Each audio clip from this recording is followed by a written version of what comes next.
আজকের রেসিপি সর্ষে পোস্ত কাতলা। আমি মাছ নিয়েছি, কাতলা মাছ। আর দেখো, সর্ষের পাউডার নিয়েছি, সানরাইজের পোস্ত নিয়েছি।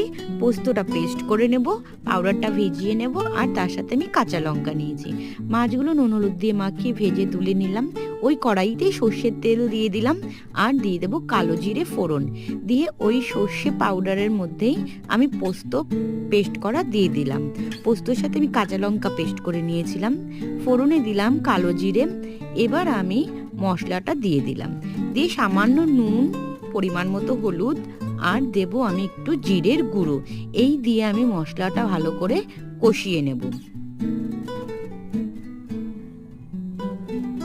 মশলাটা কষানো হয়ে গেলে এবার আমি ভাজা মাছগুলো দিয়ে একটু নাড়াচাড়া করে নেব। দিয়ে দেবো সামান্য পরিমাণে একটু জল।